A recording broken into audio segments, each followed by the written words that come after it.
Hello दोस्तों, स्वागत है आपका अपना यूट्यूब चैनल इक्वल बोर्ड पर। आज की इस वीडियो में हम गुणनखंड ज्ञात करना सीखेंगे। तो हमारा क्वेश्चन है x square plus 9x plus 20 का गुणनखंड निकालें। तो हम क्वेश्चन लिख लेते हैं। एक्स स्क्वायर प्लस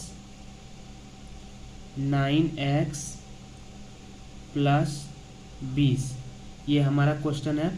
तो गुणनखंड ज्ञात करने के लिए हमें सबसे पहले अंतिम वाली संख्या से और एक्स स्क्वायर के गुणांक में जो पहली संख्या है उससे गुणा करना है। तो एक्स स्क्वायर के गुणांक में कुछ नहीं है तो क्या है, 1 दिया रहता है। तो 20 गुना 1 करेंगे तो कितना आ जाएगा, 20 गुना 1 करेंगे तो 20 आ जाएगा।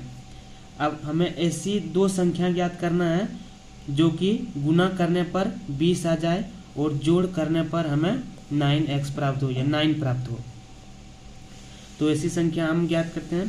तो 5 गुना 4 करेंगे तो 20 आ जाएगा। और यदि 5 प्लस 4 को जोड़ते हैं तो 9 आ जाता है। तो ये संख्या सही है।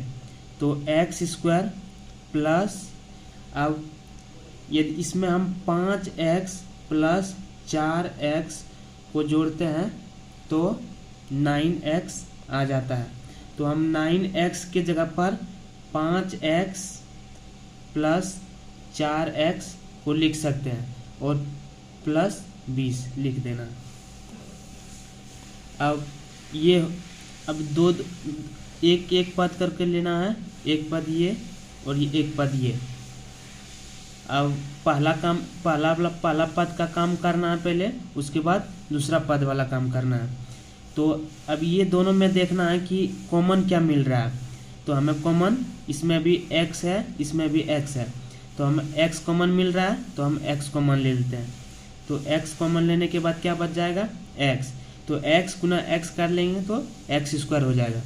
प्लस अब 5, अब 5 x गुना 5 करेंगे तो 5x आ जाएगा। अब प्लस, अब यहाँ पर जी इस कोष्टक में जो लिखे हैं यही कोष्टक को यहाँ पे उतार देना है। तो x प्लस 5। अब ऐसी कौन संख्या से गुना करने पर जो कि 4x प्लस 20 आ जाए।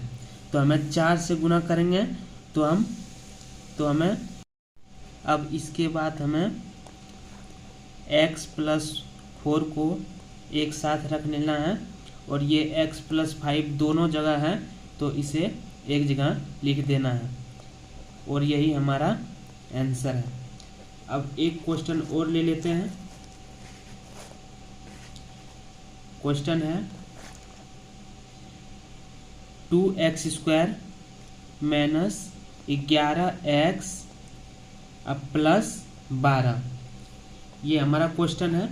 तो वही सबसे पहले वही काम करना है, पहला स्टेप अंतिम वाली संख्या से और एक्स स्क्वायर के गुणांक में जो संख्या दिया रहता है वो दोनों को गुना करना है।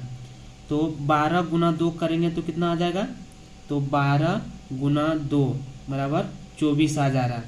अब ऐसी दो संख्या को ज्ञात करना है जो कि गुना करने पर 24 आ जाए और हमें जोड़ने पर -11 आ जाए।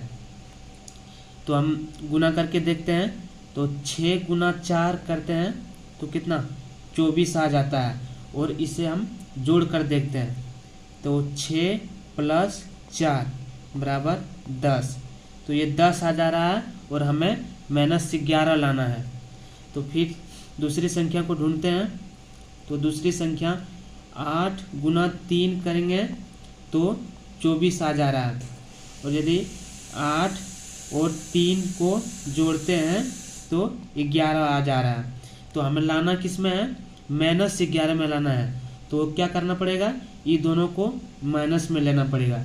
-8 और -3 बराबर -11। तो ये आ जा रहा है। तो चलिए शुरू करते हैं। तो 2x स्क्वायर माइनस 8x और -3x अब प्लस 12। तो पहले इन दोनों को हल करना है, फिर ये दोनों को हल करना है। तो इसमें हम देख लेते हैं क्या ये दोनों में कॉमन क्या मिल रहा है। तो ये दोनों में कॉमन 2x मिल रहा है, तो 2x कॉमन ले लिए, तो यहाँ पे क्या बच जाएगा, x बच जाएगा। तो 2x गुना x करेंगे तो 2x स्क्वायर आ जाएगा। अब माइनस, अब फिर यहाँ पे 4 से गुना कर देंगे तो 2x गुना 4 तो 8x आ जा रहा। अब माइनस को माइनस लिख देंगे, अब फिर ये कोष्टक में जो लिखे हैं तो फिर यही कोष्टक वाला यहाँ पे उतार देना है, तो x माइनस 4 हो गया। अब ऐसी कौन सी संख्या से गुना करने में जो कि 3x प्लस 12 आ जाए, तो हम 3 से गुना करके देखते हैं। तो 3 गुना x तो 3x आ गया। अब माइनस माइनस प्लस, और 3 गुना 4 करेंगे तो प्लस 12 आ जा रहा है। तो हम अब 2x माइनस 3 को एक कोष्टक में लिख लेते हैं, तो 2x माइनस 3, और अब x माइनस 4 दोनों एक ही जगह, दोनों को एक कोष्टक में लिख लेंगे x माइनस 4, और यही हमारा आंसर हो जाएगा।